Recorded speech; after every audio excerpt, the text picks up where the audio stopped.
Let's go and discuss this. The Call of Duty World League this season is by far the most important for organizations ever. Now, the reason why that is because of franchising. Games like League of Legends, Overwatch have already adapted to this system, which, to put it lightly, provides stability for sponsors as well as organizations. And with an incredibly respected resume and history like Activision have regarding their net worth and regarding the way that they've handled the Overwatch League, it only makes sense that essentially Call of Duty next season will have huge opportunities for organizations to expand and increase their revenue, which we all know is the goal. Now, with that out of the way, now that everyone kind of gets where I'm coming from regarding the franchising model, because now people know the main reasons why top-tier organizations see a benefit from entering into Call of Duty Esports next year, I want to talk about why it's even more important to get in this year. Not necessarily more important, but the reason why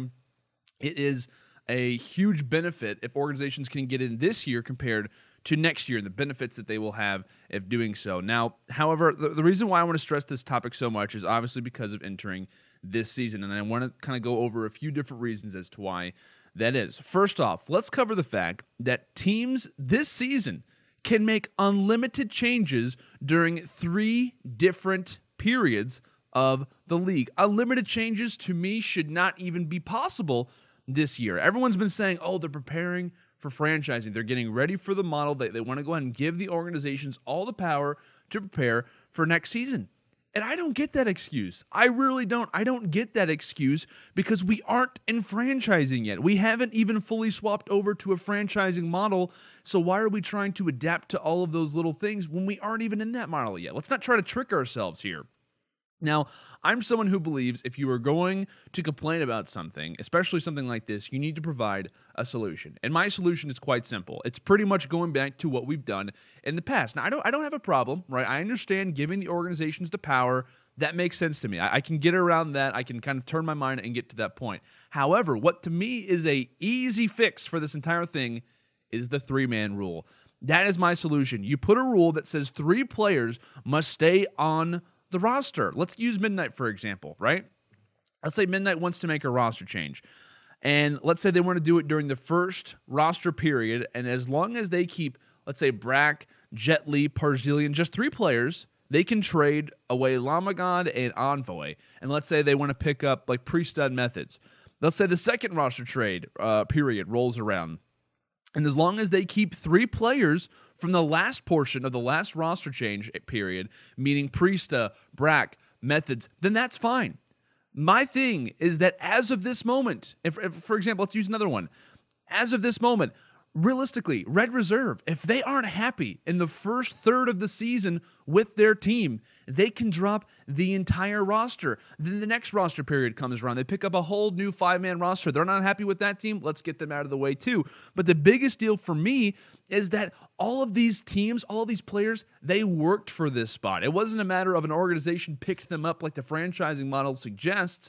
They worked for it. They put in the effort to the fact that they earned that spot. Now, I think that what should be done is that players should have at least somewhat of a say since we aren't in the franchising model yet. So for me, this is a huge deal. I think this should absolutely be changed. And I think players in the middle of not being in franchising should not lose their rights of being in a system that isn't even in place yet. So that is a huge benefit for organizations this year. And for me, the number one reason why organizations should be or wanting in this year is because they have the ability to fine-tune their roster however they want, however many times they want, and throughout 3 different periods during the year. If they want to prepare for next season, they can make changes. They can see who's talented. They can see whose brand is big enough and can make them money.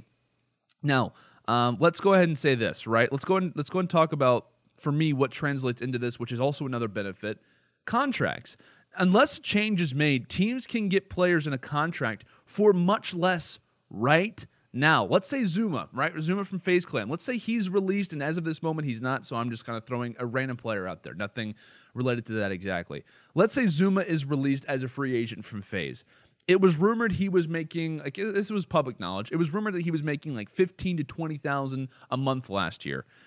This would be my pitch to Zuma if I was a major organization and I wanted Zuma on my roster because he's a good player and because he has a big following. hey, Zuma, you aren't in the league. Let's put you on my team. Let's put you on my team. I'll give you a salary. Hey, that's less, but at least you get to be in the league. You get to fight for money in the CWL. Now, the league minimum that is rumored and then has been confirmed at certain points, but regardless, in the Overwatch League is rumored to be at $50,000 a year, which is roughly around $4,100 a month, a little bit more than that. So I'm getting a household Call of Duty name for much cheaper, and I beat the market, which will absolutely skyrocket next season.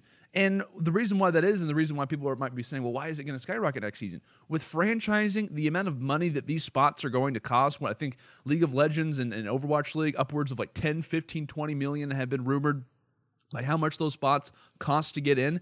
The players, the prize pools, everything is going to rise. And as everything else rises, the contracts will as well. So if I can get Zuma for a league minimum contract, already kind of starting things off, I'm in a great position, right? I've got a household name, probably a great player, and I've got him for much cheaper than he probably would be next year. So that's a huge thing for organizations. They can save a ton of money by getting in right now.